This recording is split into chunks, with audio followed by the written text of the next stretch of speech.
Hi, I'm Michael, and welcome to Beyond the Screenplay, the podcast where each week we do a conversational deep dive analysis into a film. Today, we're talking about Thelma and Louise, the 1991 film directed by Ridley Scott, screenplay by Callie Curry. I'm joined by the Beyond the Screenplay team, Trisha Rand. Hello, everyone. Brian Bittner. Hello, hello. And Alex Calleros. Hi. Okay, so I'm excited to talk about this movie. Before we do, to let everyone know what the next episode is on, our next film will be on the 2000 film Gladiator, which I have never seen start to finish. Wait, what? Whoa. You've never seen Gladiator? Wow. So, yeah, I know there's there's some fighting and what's his name? Joaquin Phoenix is there. Yeah. And there's some We green all saw and Gladiator. fields. Yeah. Anyway, so I'm excited to have to see this for the first time. And we're going to have some exciting guests on the show for that episode. So the hosts of the wonderful podcast Cinema of Meaning will be joining us. If you don't know them, they are the video essayists Tom Vanderlinden from the channel Like Stories of Old and Thomas Flight from Thomas Flight. So I'm excited about that. It's going to be a really fun conversation. Okay, speaking of really fun conversations. So I had not seen Thelma and Louise start to finish either. Your Ridley Scott game, buddy. Wow. You're working on it. Yeah, I might have only seen his Alien movies now that I'm thinking about it. It's not true. And the Blade Runners. I was going to say. Yeah. Yeah. The sci-fi ones. Well, and that's like... And knowing that he directed this, it was still weird when that name came up watching it, because this is just not what I associate with Ridley Scott. But yeah, so I had never seen this movie, but had heard a lot about it, had read a lot about it. So John York, in his book Into the Woods, a 5-act journey into story, talks about Thelma and Louise throughout, basically, and uses it as a really good model of a 5-act story. And so I knew the act structure and the ups and downs and the twists and turns and like the character arcs, but I've never actually seen it. And so I was really curious to see the execution of it and see all the performances and all the things. And it's just it was great. It's like a really cathartic, satisfying, full arc of a movie. Like it's so full, like you feel like you've gone on a journey in a complete way. So I was, really impressed by that. The ending, I'd heard about the ending, obviously. I was really curious to see how they executed that. So I'd love to talk about that at some point with you guys. But overall, this was great. Really enjoyed it. Nominated for 6 Academy Awards, which is also very impressive. Actress noms for both Gina Davis and Susan Sarandon. Director for Ridley Scott. And a win for Best Screenplay for Callie Curry. And I understand why, for sure. Yep. So yeah, this was great. Thumbs up, first time from Michael. Trisha, what are your thoughts? Wow, I can't wait to get started. Well, as somebody who loves whiskey and hates men, this is one of my favorite movies.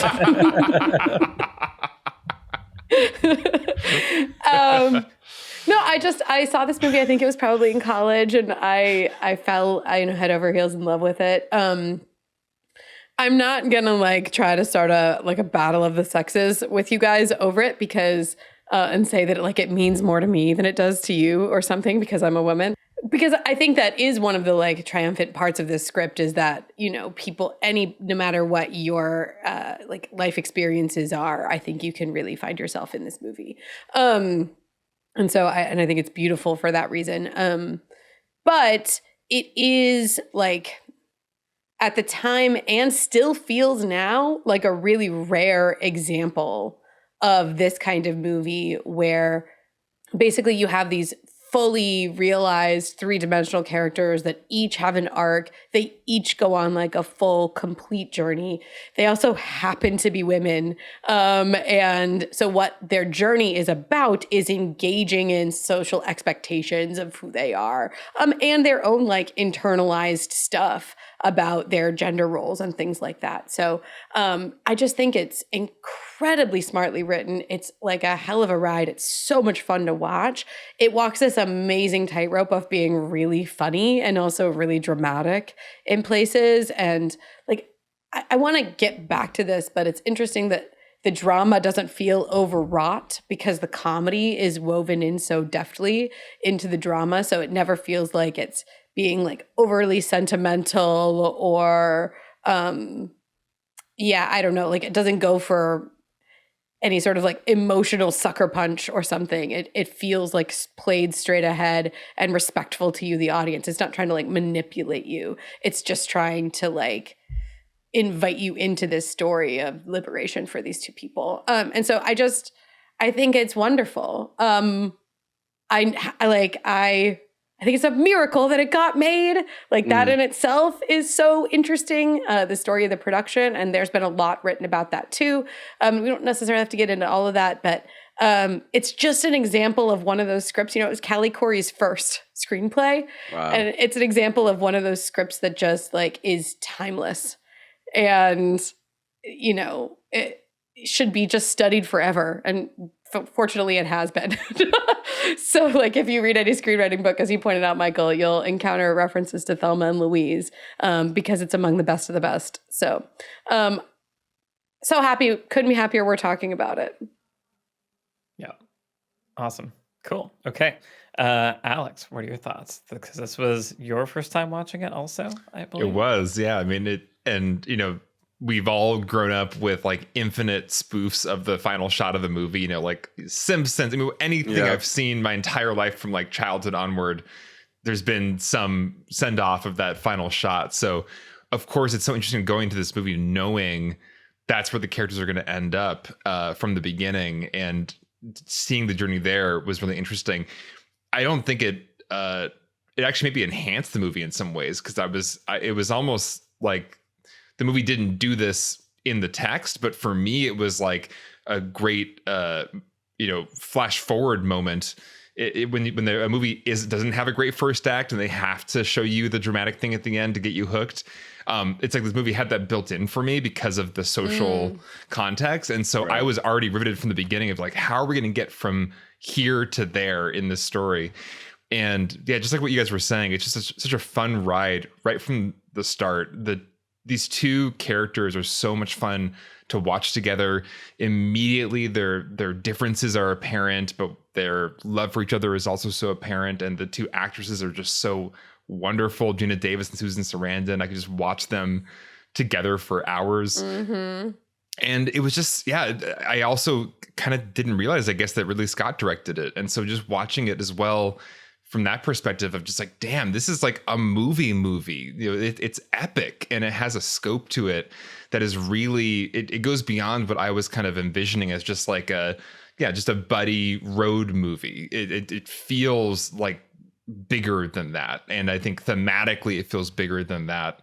And you mentioned catharsis, Michael. I think, there is this, it's both a catharsis specifically about these women and from a perspective of women, but I think all of us can find ourselves in the catharsis of just like throwing off expectations of any sort and just actually feeling total freedom like they do in these like key moments of the film.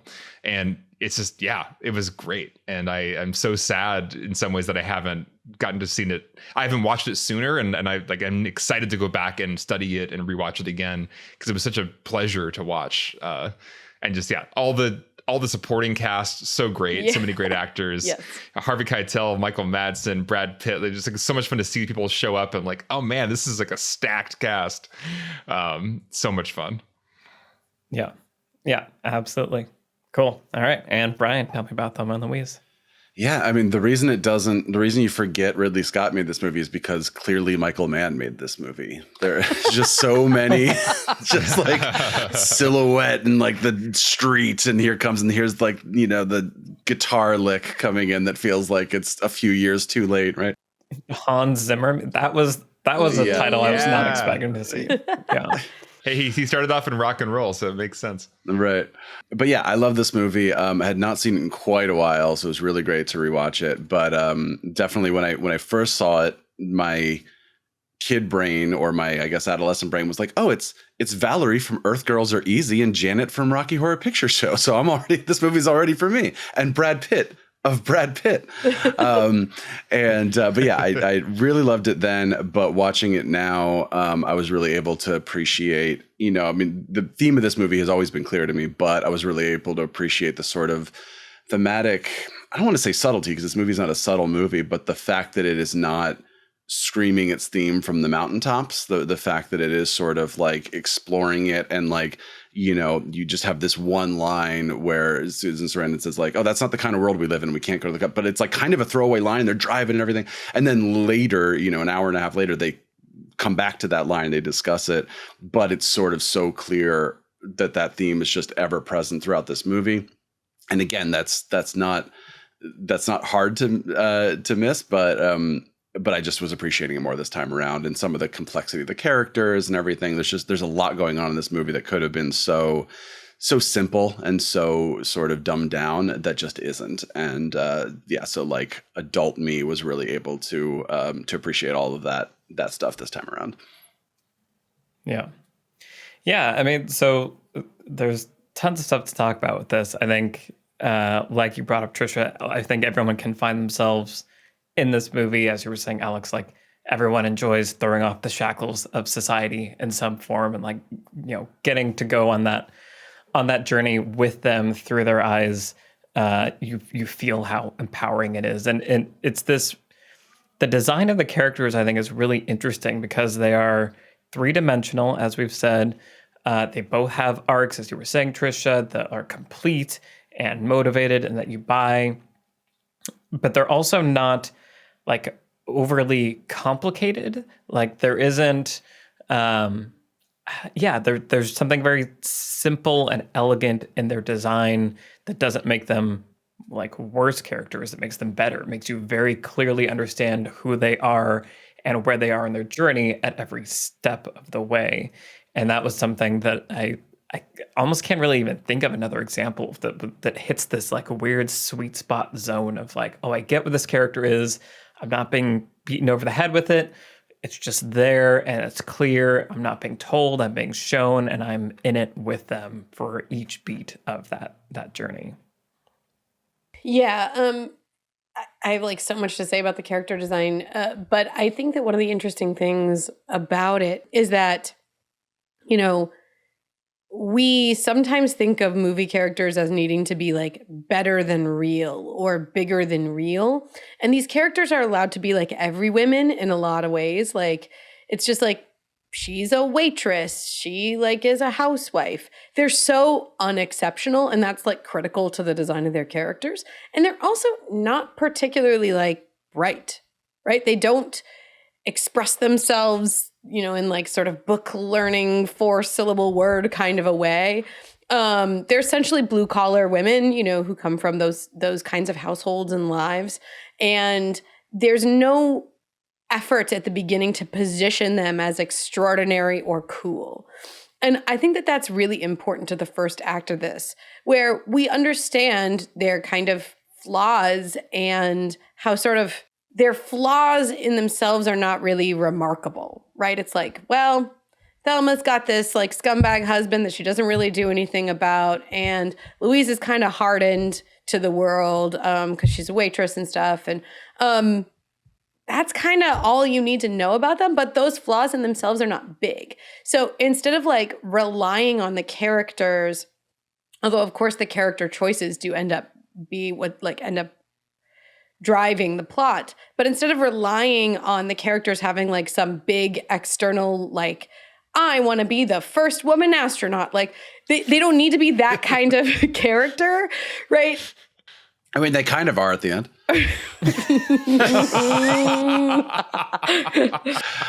I'll go. There's like, I think that it's so extraordinary that as screenwriters, we get pounded into our heads all day.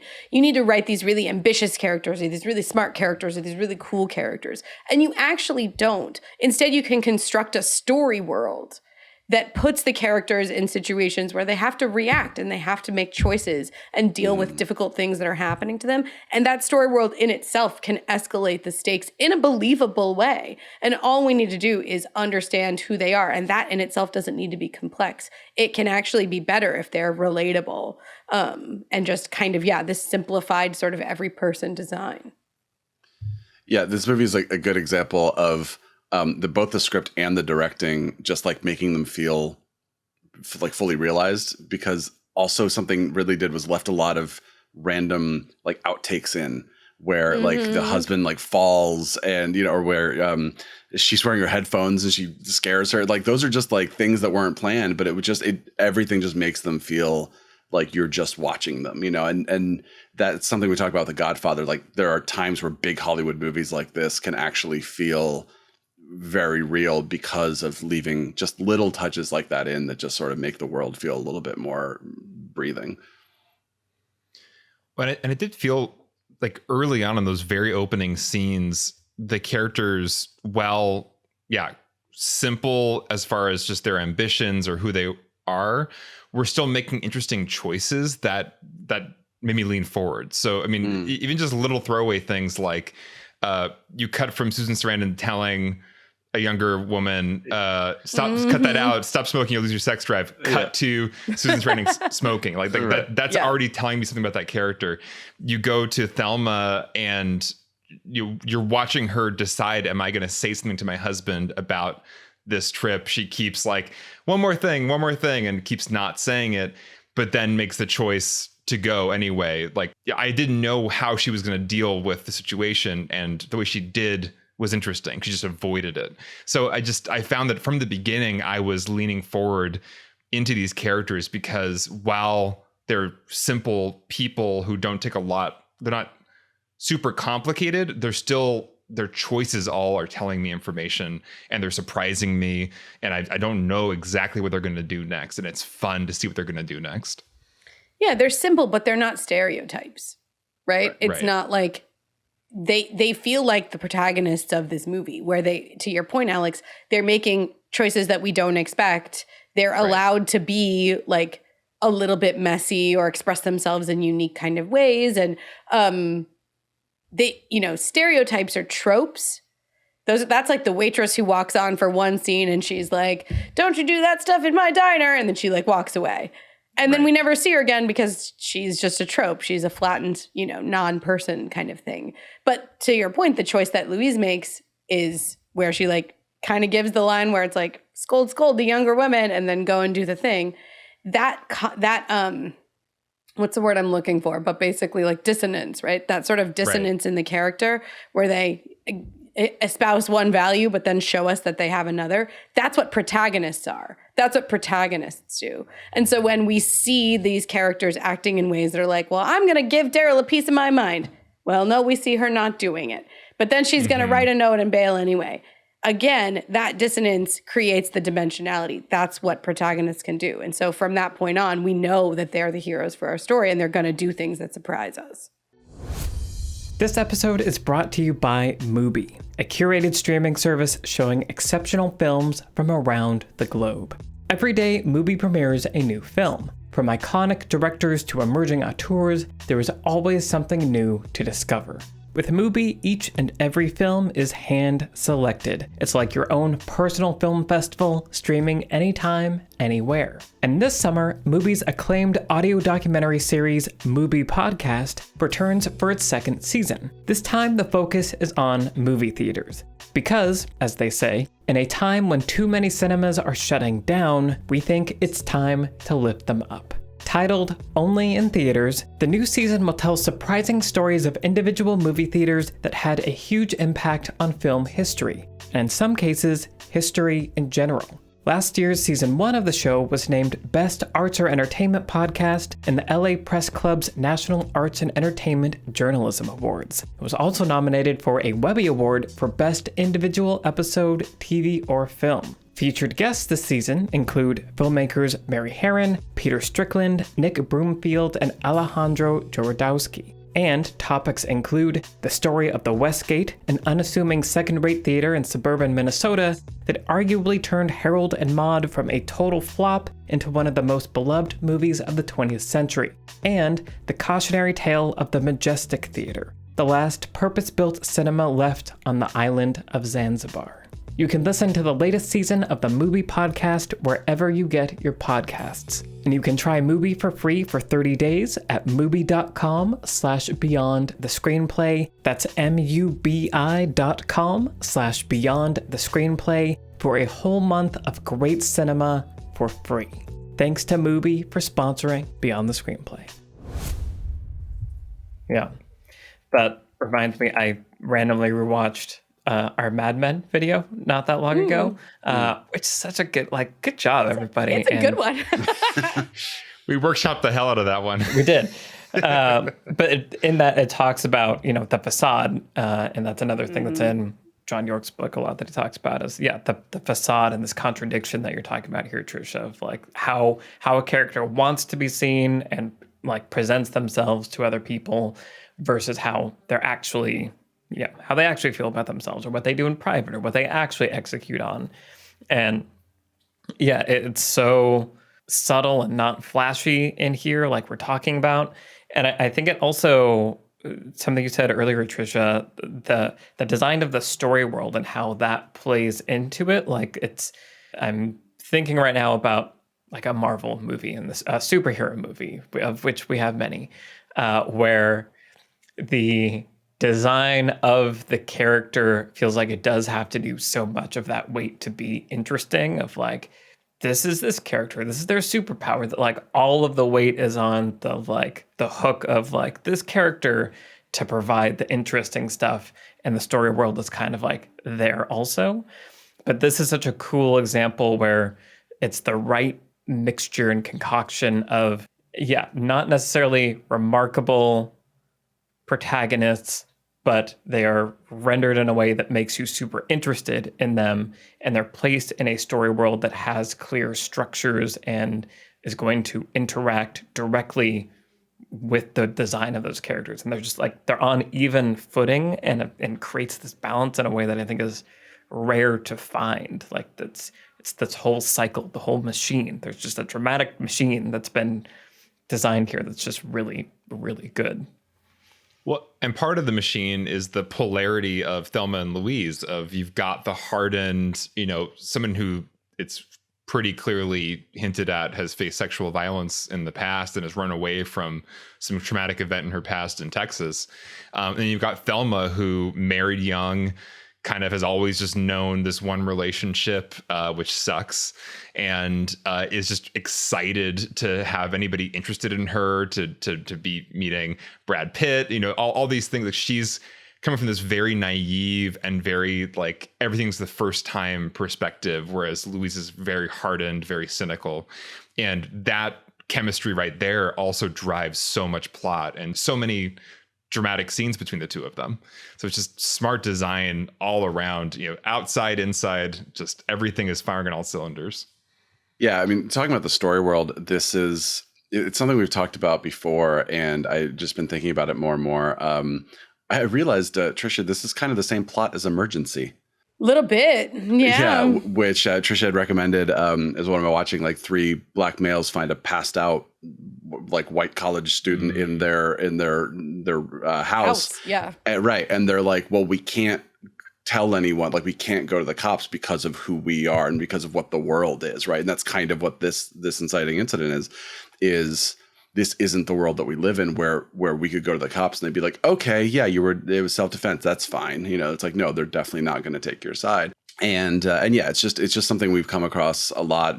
Get Out, Pride and Prejudice, right? Where it's there is this story world where, for better or for worse, or for worse, usually is just this is the way it is for this person or this community of people or whatever. We need to set up those stakes for these characters, right? Because then it's you understand that you are desperately going no, just do this. Why can't you just do this? You're right, you can't. And this movie especially is And that's the point. Like that is why they are driving off a cliff at the end, because, you know, and without standing on the soapbox, I don't think this movie is really doing that. It is just sort of saying like, yeah, this is the reality of the story world of the movie and of the world, or this country at least. And then, so like, let's take that up to 11 and sort of explore what would happen if we really sort of committed to that. It did remind me so much of Get Out, partially because we just talked about Get Out, Mm-hmm. but we talked a lot about the unique perspective of that movie, right? Where it's like a story in some ways that's familiar to us. A lot of it is like B horror elements and like the guess who's coming to dinner of it all. And like, it's kind of a mashup of stuff, but the mashup is where like the truth emerges. And this movie is totally the same, where it's like, it's a buddy road movie. It's kind of a crime movie. But then the mashup of that with like the comedy and then also the really intense drama and like outbursts of violence is kind of, again, where the truth lives. And so like, I think it's really fascinating when you're dealing with a straight ahead genre. Sometimes we talk about like specificity being the key. And in this case, the specificity of mashing a bunch of genres together is kind of what makes it work. So the specificity of, well, they're here at this bar, they're going camping, their dynamic is playing off of each other. We see how Louise is interacting with Thelma and she doesn't approve of what's going on. The waitress is in the mix. Like, they're joking. Harlan is here being a jerk, but like there's comedy happening. And at the same time, we're seeing the specifics of, well, the situation could go bad. This is going to be like maybe a thriller plot or a crime plot coming in here. And then we still, again, get like buddy elements of like, what's going to happen between Thelma and Louise. All of those things come together and create this like, you know, point of dramatic change in the parking lot when Louise decides to step in and defend Thelma. And that in itself is where I don't know, like, when we were talking about Get Out, we just talked about how well observed it is.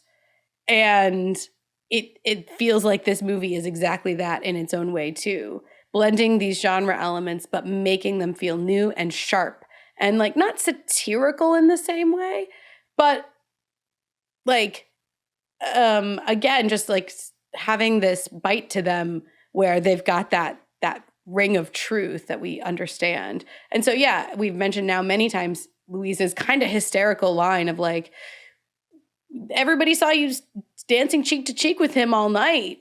And it's a little funny kind of in the moment, but we know how serious it is. And it's while they're speeding away on this crime spree, and it's doing all of these things at once and speaking to the specificity of the situation. So the characters are put in this position that we understand completely, with clarity for that reason. Yeah. Going back to Brian, you mentioned the movie doesn't feel like it's standing on a soapbox. And I think part of what helps it not feel like that is that these characters, like, they're not perfect. I think there would be a bad version of this movie where it's like they're totally blameless every step of the way. They never make any mistakes. It's just society that like screwed them. And it's so much more interesting and fun. I'm 100% with the characters every step of the way. I basically like am like cheering for them whatever they do because I love them and I feel what they feel, and the catharsis is mine as well. So there's no sacrifice as far as audience relatability with the characters, but it also gives them the agency to kind of do some bad things and to dig their hole a bit deeper when maybe they could have avoided digging it that deep. And I think that's what's so great about it is like the fact that they do get to be outlaws and not just victims, or not just kind of like unfairly framed suspects. Like they actually do get to like make outlaw choices and like own it. And that is a different feeling than I think a movie that would have been like, no, these are perfectly innocent, blameless characters. It's all everybody else's faults. Everything is just, society. Well, if Louise had shot Harlan when he was like, in a like physically violently threatening either her or Thelma, it's very clear cut, like self-defense, but that's not how it goes down. Again, going back to the specificity. And it's interesting. Somebody asked Callie Corey about that. like, oh, she like actually kills him when he's not a threat. Like, is it cold-blooded murder, whatever. And Kelly Corey said, bad guys get killed in every goddamn movie that gets made. That guy was the bad guy and he got killed. It was only because a woman did it that there was any controversy at all. That's such a good point. How many like revenge rape, like murders do we like watch and not think at all about that? Yeah. when the dude is like avenging his wife or whatever. Yeah. Another question from our patrons was from Christopher about the use of escalation. And, it's like this movie's so interesting because it's a great example of a movie where when the inciting incident happens, you're like, how are there 2 hours left? Like, what is going to happen? Yeah. And it just keeps going. And I think it's so interesting. One, how the actual stakes get raised, from, well, what are we going to do to like, well, as long as I can get this money, then we'll be okay. And like, okay, I finally got the money and like, whoops, Brad Pitt. And whoops, but also yay. It's like both mixed in there. Yeah. And then of course it goes to like the craziness of the third act. But I also love that kind of, as you were saying, Alex, like they get to be outlaws. There's such a different thing you can do with your characters when you know you're going to lose them at the end of the movie. You can really let them, go crazy. I mean, you could have your characters end up in prison at the end of the movie, right? But like so many movies end with like, but then it was all fine. Like then it got, or whatever. Like they got 6 months and they were out the night. But this movie is able to just keep ratcheting it up and keep ratcheting it up. And the character arcs are so interesting because Louise is just pretty sort of stoic from the get-go where she's like, welp, guess I'm going to Mexico. But then Thelma, you go from like, I'm going to get a bourbon to like an hour later, I'm going to rob a bank to, then she's like pulling the gun on the cop. I love Susan Sarandon's face in that moment. Yeah. But it's like, especially Thelma, you are just able to go so far with her character because of what the ending of this movie is. So you're just able to be like, the movie starts in a place where you think like, well, you'll never get to here with this story world. Right. And then it's like, no, we can, we're going to earn it, but we're going to take it up and we're going to take it up again. Good movie. Yeah. Well, yeah. And I think all these reasons are why, in John York's book, he points to it as this great, if you're thinking about a movie in 5 acts, this is a great example of it because it does have these pretty clear movements where, the dramatic question is focused on they've just killed this person. What are they going to do? They're reacting. They're kind of scrambling. Like Thelma's freaking out. Louise is trying to like hold it all together. They're, floundering for a little bit. At some point, they get a plan. They start having some fun. They meet Brad Pitt. Like, things are starting to go to plan. Like, this is cool. There's the midpoint where Brad Pitt screws them over. Really great midpoint. Such a great midpoint. And like you're saying, Trisha, it like Brad Pitt's character both like unlocks something in Thelma, and so is critical to her arc, but also screws over their plan that they had for the first half of the movie. And so then Louise is like on the back, like she's like done. You can see she's exhausted. She's run out. She's has no more in her. And so Thelma is now empowered because of the events of the first half to, I've got a plan. I'm going to rob a bank. Like she starts taking control, and there's just like such an elegant handoff there, and just how, the structure of it is so great. It's beautiful. And just, how it continues all the way through. And how they interweave. I think you said this earlier, Trisha, of like, it's happening inside, it's kind of happening outside, the other characters, like all of it is just happening all at the same time in a way that motivates it all the way through the end. And it's just so impressive and so good. And I feel like I should have something smarter to say, but it's super good and you should study it. Well, even though a lot of the scenes where they're in the car talking, and we did have a question about this from one of our patrons. Yeah, so Zoe was asking us about like when a lot of the scenes take place in the car, how do you kind of like make that visually interesting or whatever? And I think this is a great example in the scenes in the car are doing interstitial character work, which then leads into dramatic beats as the characters like go to a rest stop and they like choose to do something else. There's this like dialogue that's doing kind of like character reflection and like check in with the characters. Here they're back in the car again. It seems like they're just chatting, but they are always talking about like where they are. And then it goes forward into, and now they're going to like make physical sort of exterior choices with the story world, right? Where Susan Sarandon's character, you know, Louise is going to call Harvey Keitel on the phone, and then Thelma is going to talk to Brad Pitt's character. And like, there's those choices where then Jimmy shows up and all this stuff. Those choices that are interacting with them in their like sort of sacred space of the car are born out of and also speak back into the next conversation in the car. So it's like, here we are in the car talking about this. Here we are, we're at this rest stop. I'm going to give away all my jewelry to this man, like to this, and trade it for this like battered straw hat, which is one of my favorite scenes when Louise does that.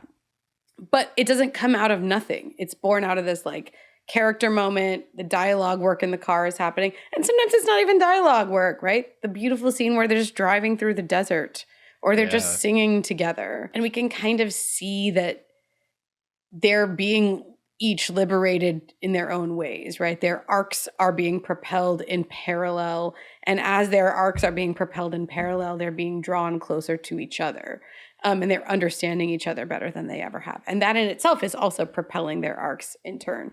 So it's just this wonderful, I think it was in The Favorite that we were talking about, like the shooting range scenes act as like a really nice check-in with like the Rachel Weisz character and Emma Stone's character, where it's like, and here we are back on the shooting range talking about something else. The stuff in the car, it kind of becomes that check-in point of like, where are Thelma and Louise? And then because of wherever they are, what's happening next? Guys, let's talk about The Favorite again. Any day. I will do it any day. In my very first video on Gone Girl, I said that the hardest part about screenwriting isn't having an idea for a story, it's figuring out how to tell that story in a compelling way.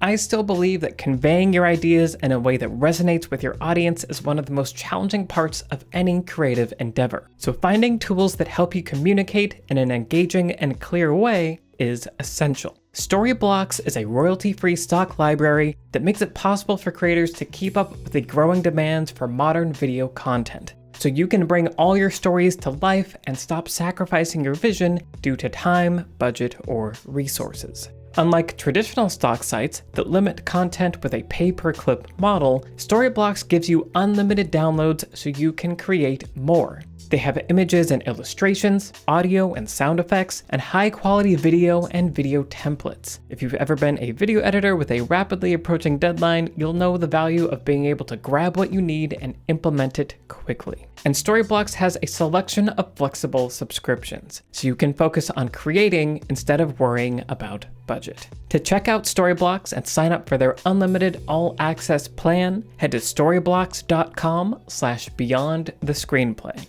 Once again, that's storyblocks.com/beyondthescreenplay. The link is also in the show notes. Thank you to Storyblocks for sponsoring Beyond the Screenplay.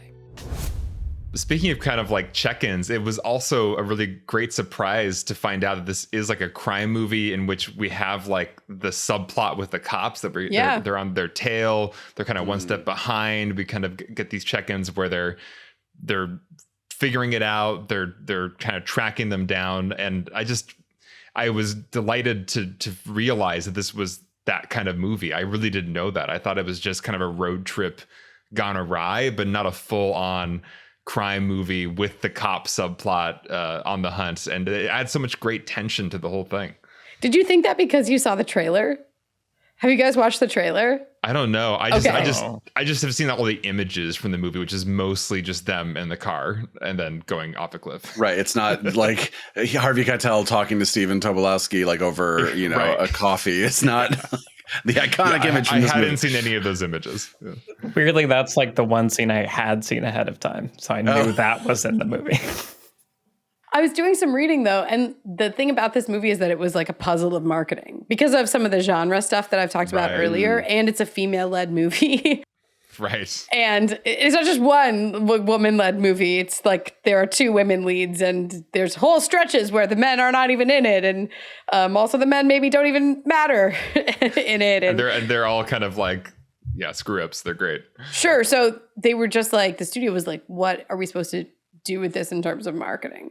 And so watch the trailer. I really recommend it. It's just like, this is a light girlfriend's comedy. There is no hint of like, there's a murder, there's a crime spree. Like, these girls are going to get up to some hijinks. Like, that's all it is. And it almost seems like a parody. It's really funny and great. Like, it's great. That's awesome, because I was thinking like, I would love to have seen this, in the theater opening weekend, not knowing the ending, but like not even knowing the inciting incident. If you just go in being like, girls trip movie, whatever, and then you see this movie, that would be amazing. The poster is just like a Polaroid of their like smiling faces, and it's like, and the tagline is, "Somebody said get a life, so they did." that is the tagline for this movie. Okay. So brilliant, actually. It's not inaccurate. Yeah. Well, and so we also got a question from Carlos about the ending and the execution of the ending, and I don't think I had ever put together that all these cultural references were from this movie. Like when you guys said that at the beginning of like, oh yeah, The Simpsons, or like whatever, like someone going off a cliff, I was like, oh right, that's like where this is from. But for some reason, maybe I don't know why, but it was really weird seeing the ending, knowing what was happening, but like wondering how they're going to juggle this kind of intense, and I could see being controversial ending choice. They do a lot of work in the moments leading up to it, and in kind of these car scenes, like you're saying here, Trisha, of checking in with them as they are, they can tell that their time may be running out, and they're at the same time, they're sharpening their sense of what they care about and like what matters. And that scene, like you talked about, Trisha, where Louise gives away her jewelry for a hat. Like there's something about like, I'm not going to need this where I'm going spiritually, literally, whatever it is. Yeah. And so I think that was just what I thought was well done, basically, of like the lead up to it was handled in a way that wasn't signaling, hey, this is what's going to happen, but it was signaling where they were in their character journey.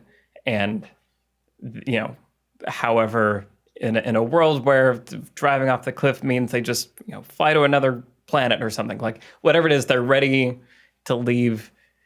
Like this place is their old life, their new life is this thing they found together, and it's them together that has like created this thing. So it was a very delicately but like well done stepping up of beats to put you in the headspace, so that when it fades to white, you're like, okay, I get the meaning that's happening here. Like, yeah. There's sort of an unwritten rule of screenwriting, which is like, nobody ever mentions the thing that's going to happen if a thing is going to happen, right? Or if somebody does mention it, then that somebody gets an idea or whatever. And I love that this movie it feels very real in the sense, like when Louise is talking to Jimmy, and he's like, what happened? What did you do? Would you kill someone? Like, what's going on? Whatever, it's just like a throwaway line, but it's like, I feel like that never happens in movies where a person just like says the thing, right? But it's just because that's what we normally would do. Be like, whoa, what's going on? And that's also how the ending is treated, is nobody ever says, like, they don't look at each other and say, well, I guess we're not getting out of this one alive, right? But also it's not like so quietly buried that you don't see it coming. It's just sort of like, in a very real way, they are kind of discussing like, oh yeah, I guess we're going to go to jail. That doesn't sound good, and when she's talking to Harvey Keitel, I forget exactly what she says, but she just says something like, yeah, I don't know, if we'll be needing your help or whatever, but it's just sort of like, in a very real way, it doesn't shy away. It doesn't lean into what's going to happen in the end, but it doesn't shy away from it either. It just feels very organic, kind of like you were saying. I just said organic a lot of times. Yeah. I do think they do a wonderful job of signaling to you where it's going while not like totally tipping the hand of like they have no other way to go, right? I feel like the thing about a movie like Butch Cassidy that this movie has been compared to a lot, Sure. or Bonnie and Clyde, which is that, and obviously the title here is a reference to Bonnie and Clyde, but with both of those movies, there's no doubt where it's ending, right? We know that, spoilers for both of those films, that all of those protagonists are going to die in a hail of gunfire. Yeah. The last 10 seconds of all three of those movies are identical. Yeah, exactly. But the nice thing about this movie is that you're not quite sure what it exactly will look like and what it will mean for the characters, right? Like there's this kind of sort of open-handedness that the movie like offers you this ending with, and in the same way offers it to the characters. You know, I love the line where Thelma is saying like, I feel awake. Like, don't you feel awake? Yeah. Like, I feel like I've never really been awake before. And then she says like you got something to look forward to. And it's interesting, you know, we know, or we don't know all the way. If you saw this movie and you did know the ending, which I guess most of us probably did, but you kind of know that they don't have something to look forward to per se. But that attitude in itself sort of invites you into, well, what would this mean for them though, like spiritually or for their arcs? And so it preps you to receive the ending like sort of on a different plane. In the same way that like, you know, Louise's wonderful line of like, yeah, we'll be drinking margaritas by the sea, mamacita. Like that's how we accept the ending, with the enthusiasm sort of, or just like with the expectation and hope that the characters receive the ending as well. And Callie Corey has said that explicitly. You know, she said it's symbolic, it's not literal. And obviously the movie does everything it can to not show you a literal death, right? Like you don't see the car land, you don't see even like smoke or hear a crash. Like you don't hear anything like that. I have this other quote from Callie Corey where she said, "Women who are completely free from all the shackles that restrain them have no place in this world. The world is not big enough to support them." So, and I just think that the movie does a good job of communicating that to you in the lead up to it. There's also such an interesting difference in their performances, where when they're talking like, oh, we're going to go have, margaritas on the beach. I feel like Gina Davis is playing Thelma like she believes it, and Louise is playing, or Susan Sarandon is playing Louise like she absolutely knows that we're just having a nice conversation to kind of fulfill a fantasy right now because we know exactly what's going to happen in a little bit. And yeah, I mean, they're both awesome, but Susan Sarandon has so many just like layers, subtle. Yeah. So good. Yeah. Well, and like both of their performances are super layered and like they're committed to it. And, you know, yeah, we've already said they're not stereotypes. They're not caricatures. They're portrayed lovingly, but with like honesty to who they are. Like the Thelma that you see at the end is different from the Thelma at the beginning, but it's the same her, right? It feels like it's that character that has just rotated and transformed, but it's not like it's a literal different person. Gina Davis kind of has like a Laura Dern thing, I think, where it's like this sort of just complete raw, like there is no like, I am an actor and I need to do this, but it's just like completely able to just be themselves and put it out there. Yeah, I love it. She's like so awkward, like so good at being like an awkward person.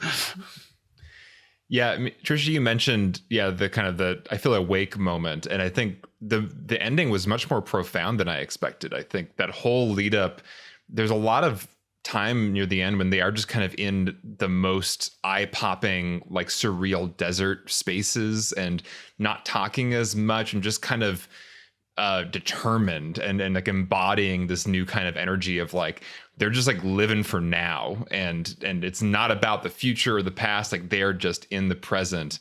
And so the movie does take on this almost like spiritual quality in that ending. And when you feel, you know, when the law's closing in on them, you do feel this kind of like there is no way out now. And so when Thelma says like let's keep going, it really hit me. It was just like, it's like, I don't want to go back. I don't want to like we found this like amazing like aliveness together. Like I can't go back to before. And so it makes the ending just feel so organic, as you said, Brian, where it's just like, yeah, this is the only ending now because they cannot go back. They have ascended to this new place together. And, you know, it would be wrong to go back into that society that is trying to pull them back in. Yeah.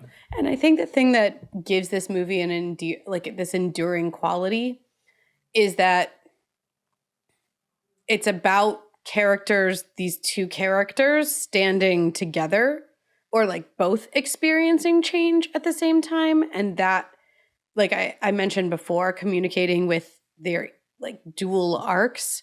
It's the story of a friendship ultimately, right? Or just this communion of souls, if you will, that is like brought along this path.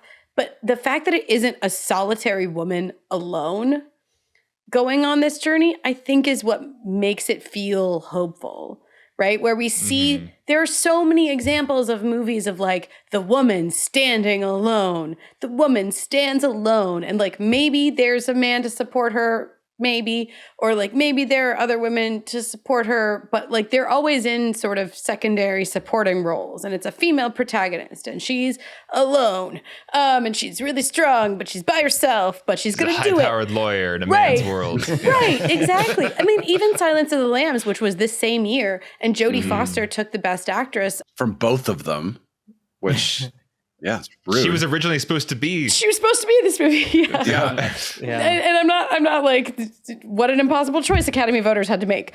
Yeah.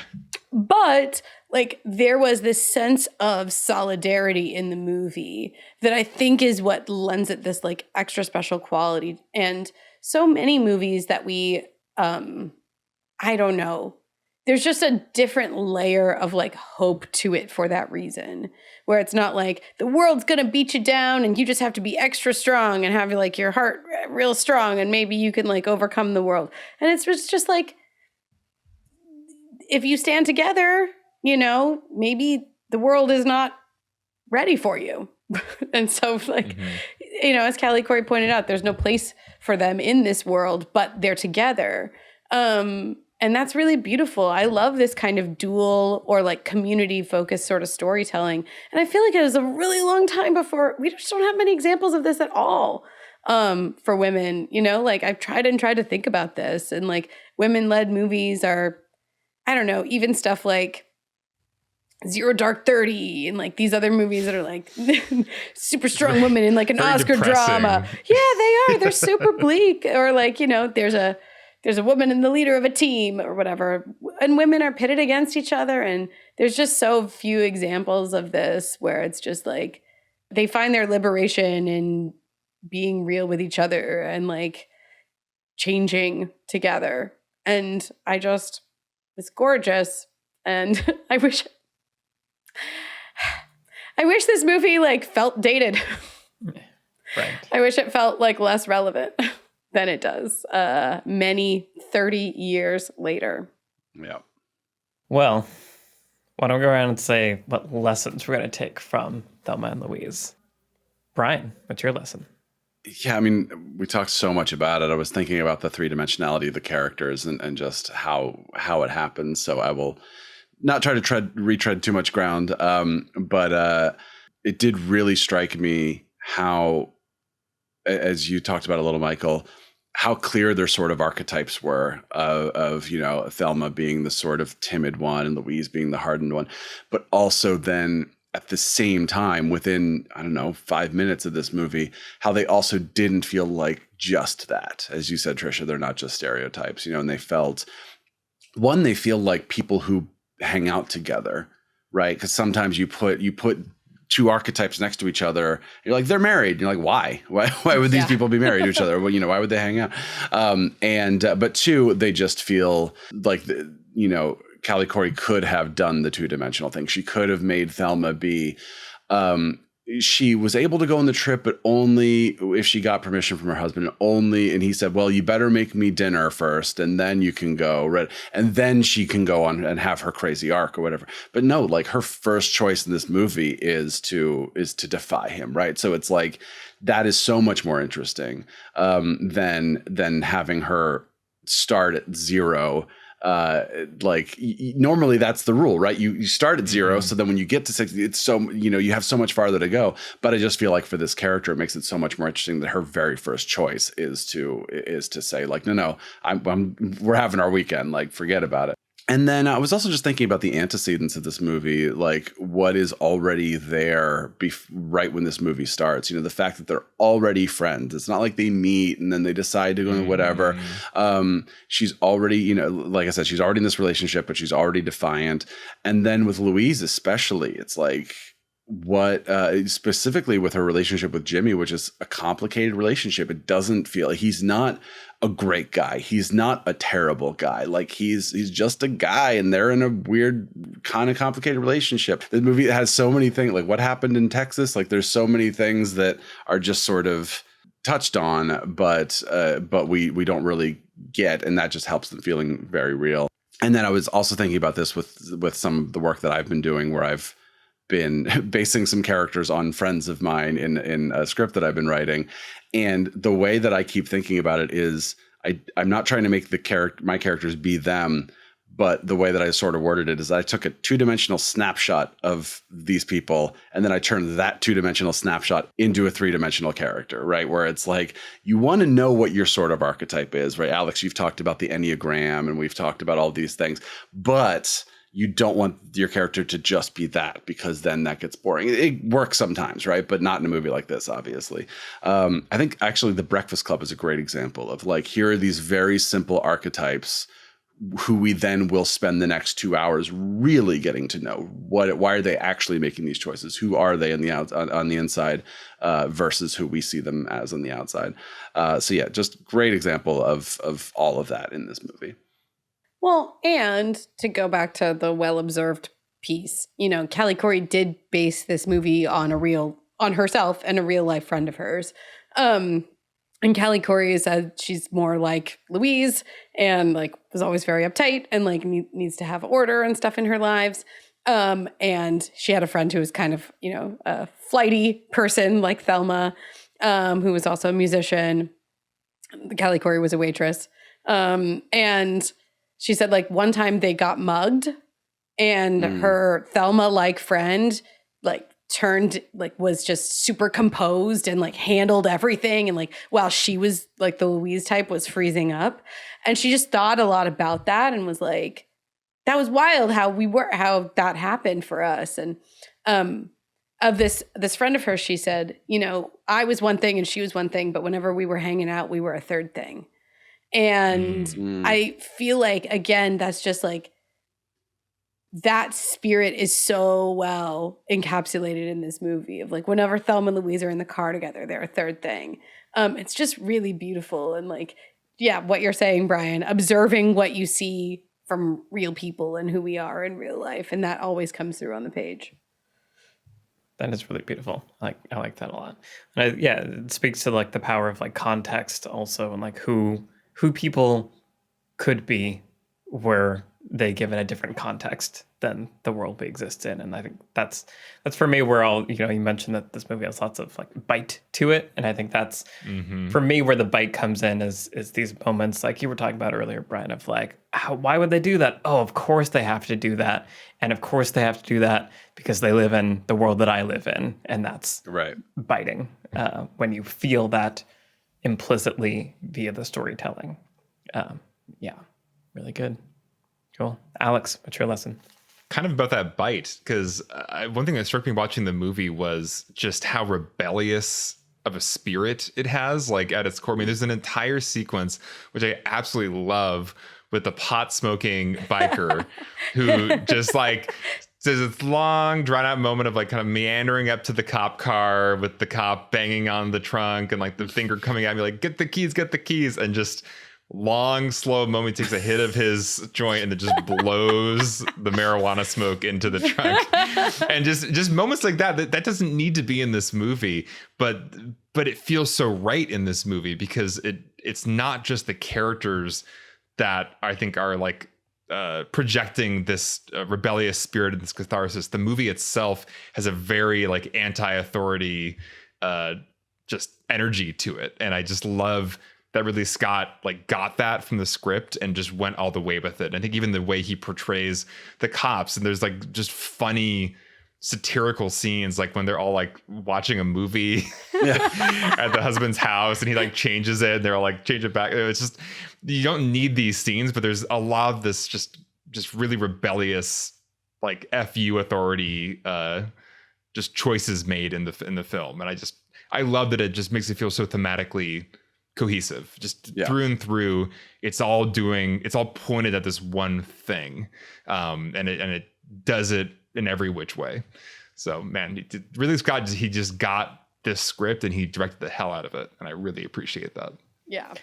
And maybe it's unfair of me to be like so surprised by that, but I think there's like there's a restraint to it also. Like he's directing the hell out of it, but it's not about the director, right? Like I never feel like the director is telling me like, you should, Google didn't exist in 1991, but like you should Google my filmography and you should like follow me on Twitter. Like I have a style and I'm trying to put like he lets the story like tell itself almost. And I think that is one of the hardest things to do.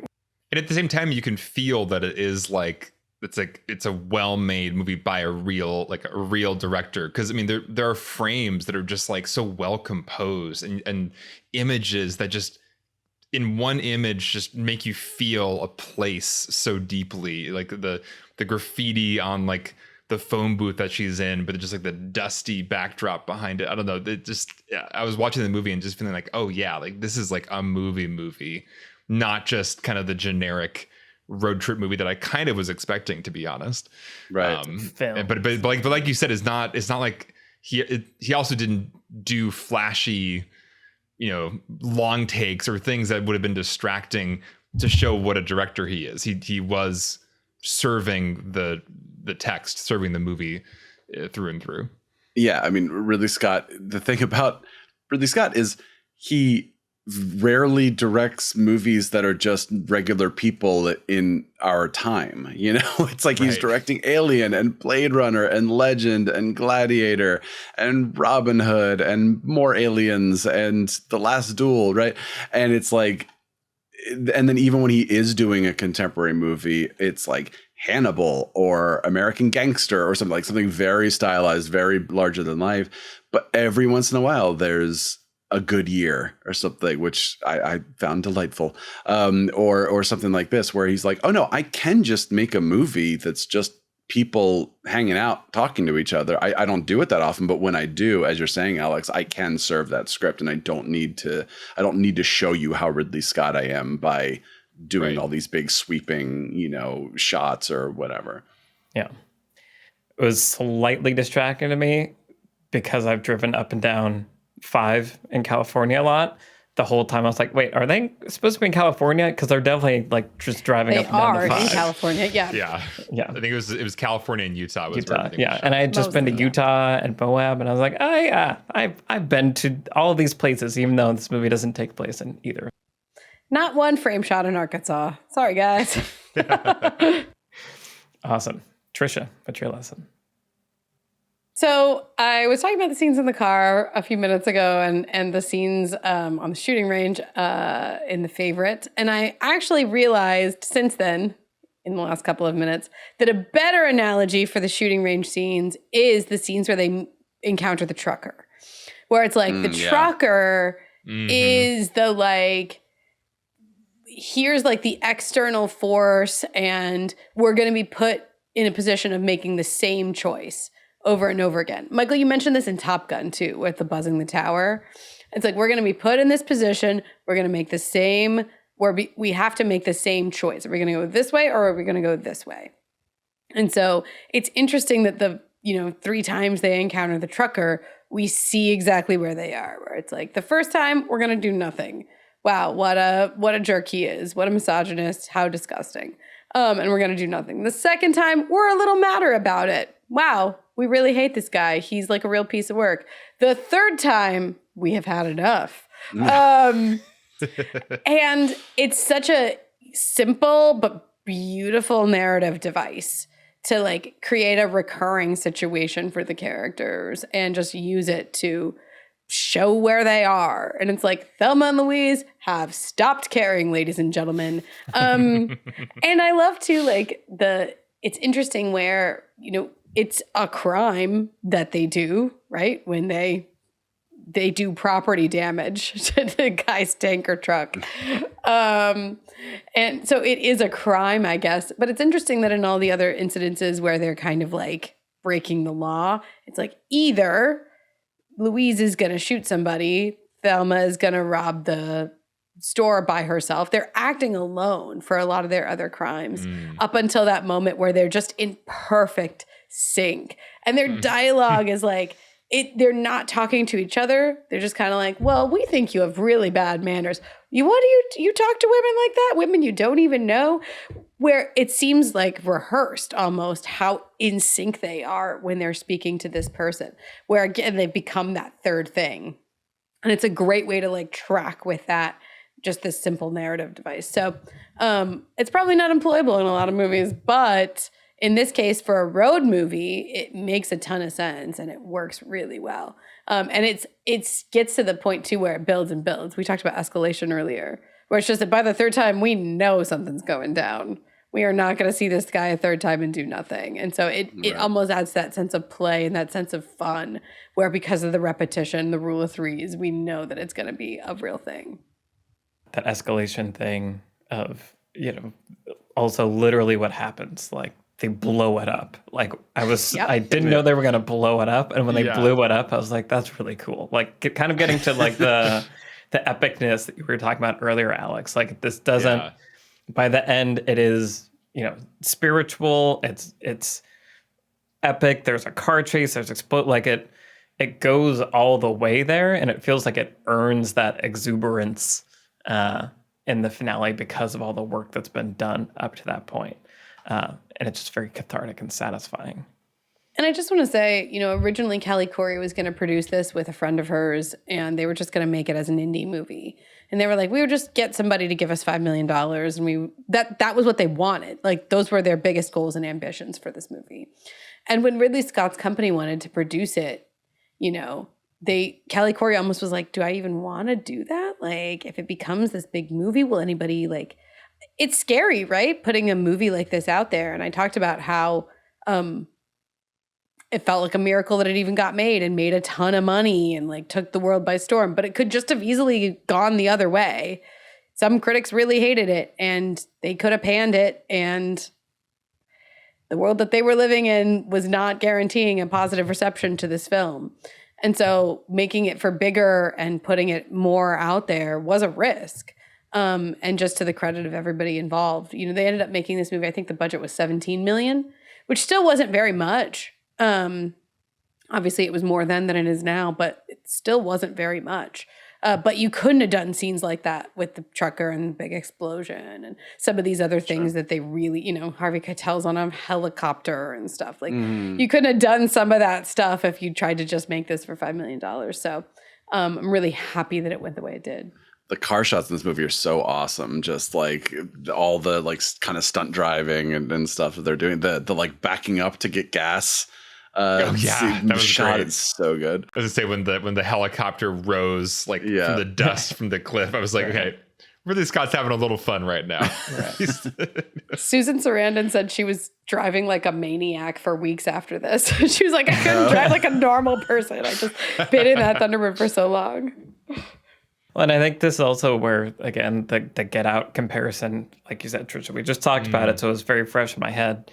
But yeah, how did this movie get made? And how did anyone be okay releasing it? And how did people love it? Like, those are things that, like, that it exists and that it happened is so cool because it makes my brain kind of recalibrate the world and just like what is possible. And there are very few things that can do that. And I'm just very happy that this is a thing that did that.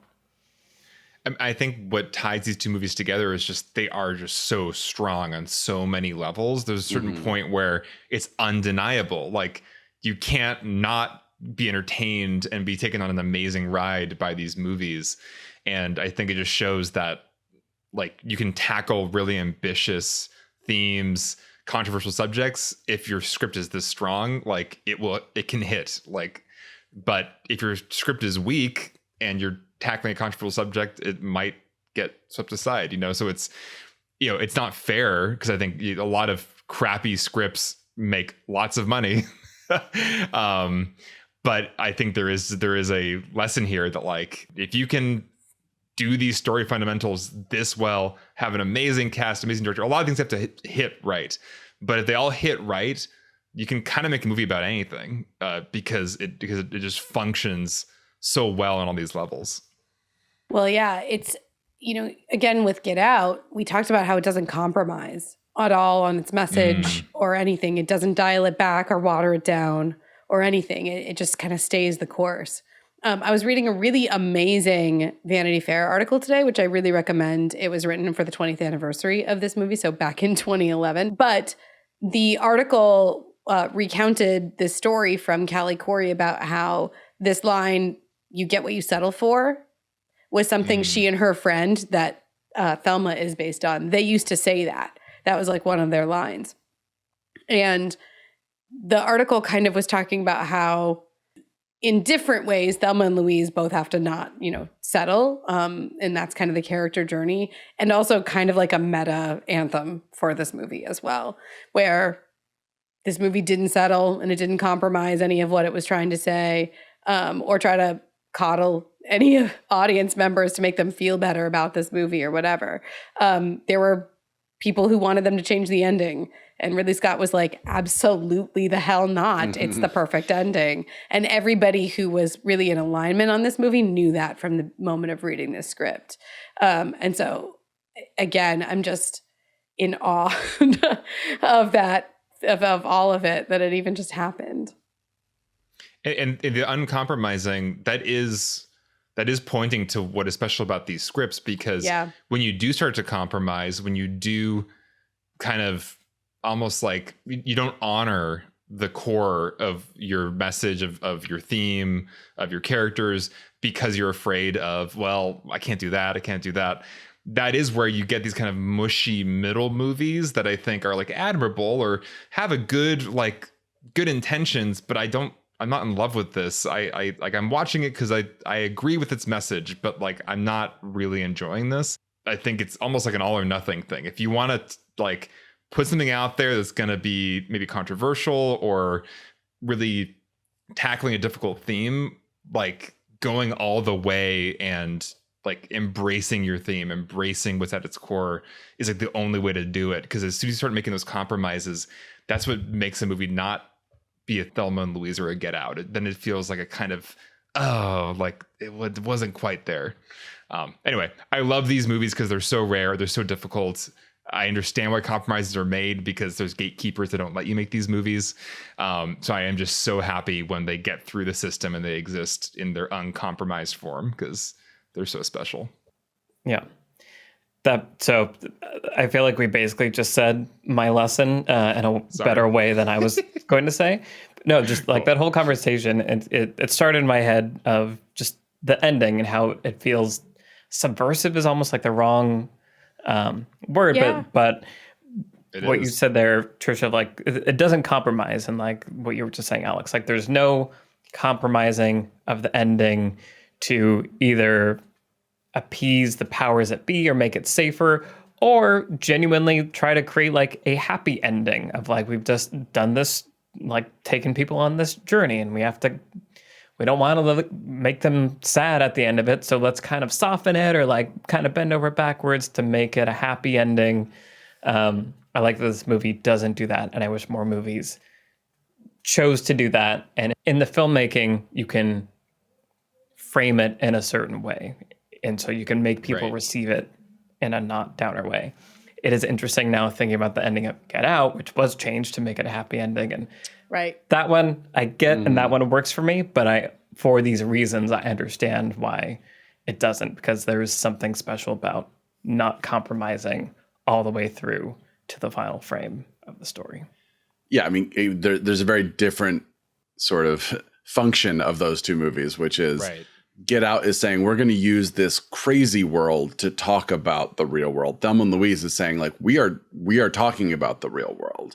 That doesn't mean what these characters are going through is a real thing that most people go through, but the story world of this movie is the world. So we are going to actually like the strongest thematic thing we can do here is to have this ending. Yeah. Cool. Well, okay. Good movie, everyone. Well done in the making of it. Something that I was. If anyone wasn't sure, good job. I could talk about it for hours longer. Yeah. Yeah.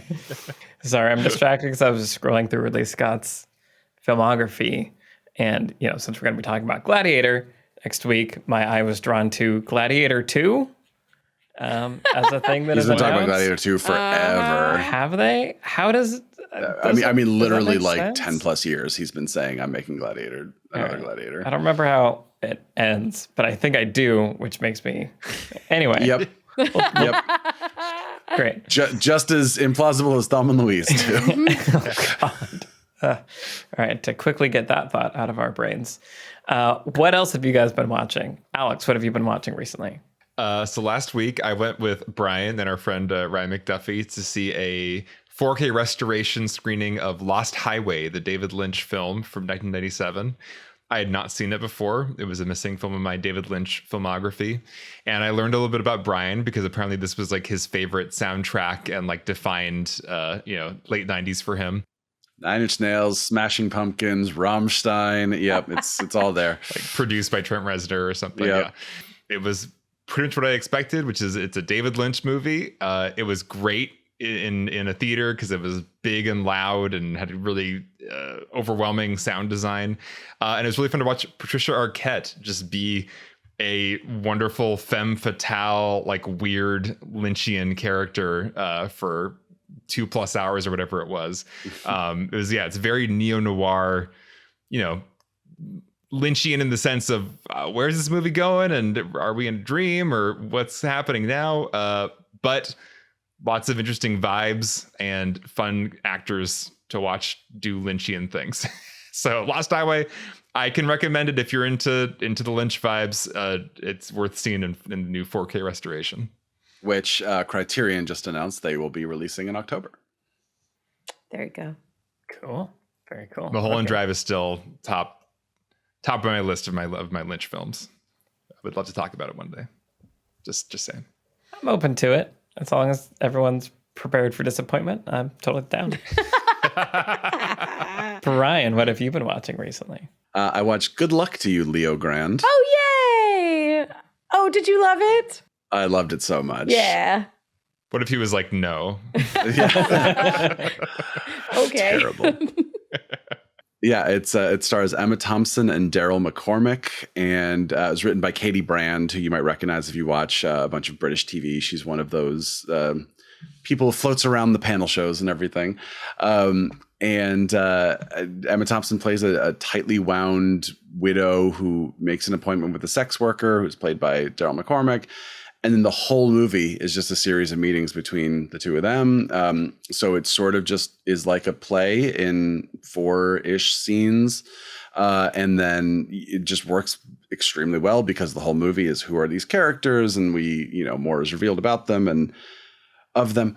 And I just loved it. Like, it was the kind of movie that I loved while I was watching it, but I also just like have kept thinking about for the past several weeks since I watched it. And that's always like a really good sign.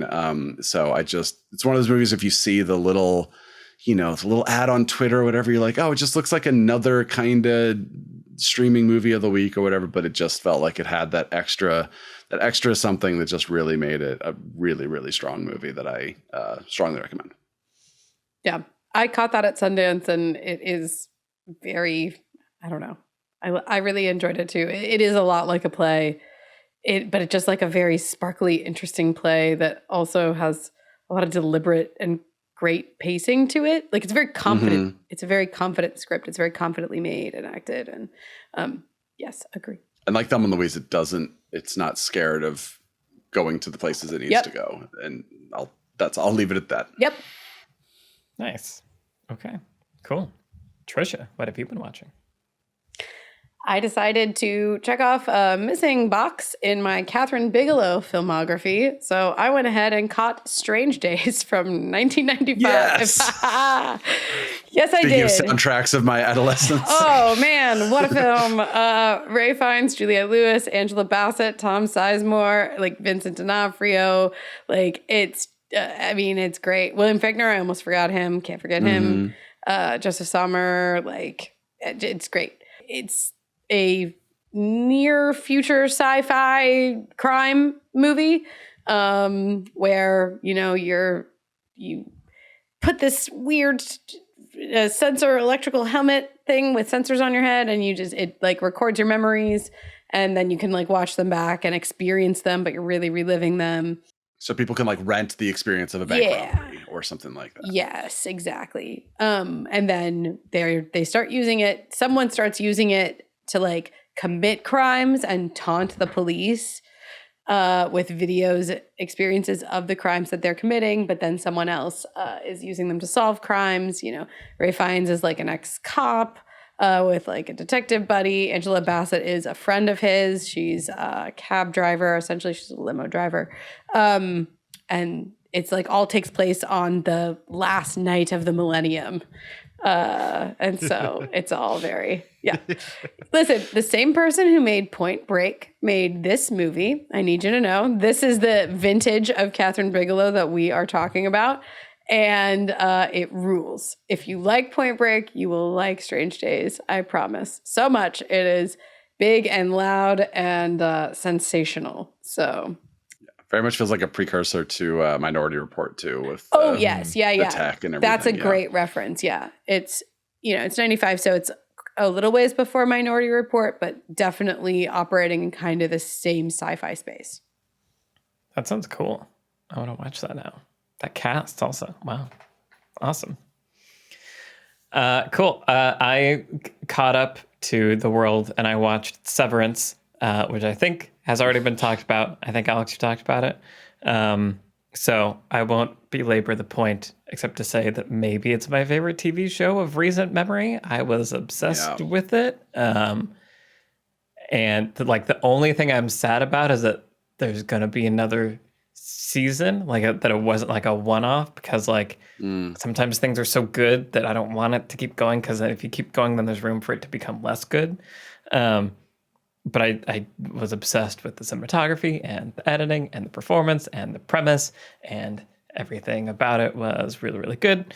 It also, I mentioned this to Alex, but it reminded me of a short film and then a web series that Alex and I made called Anamnesis, that was all about people's having a relationship in their dream world that was different from their waking world. And halfway through watching the show, I was like, oh my God, it's like someone cracked the code of how to do Anamnesis, but good. Anyway, so Severance is amazing, I think, and I highly recommend watching it if you have not. Nice. Yeah. Awesome. Okay.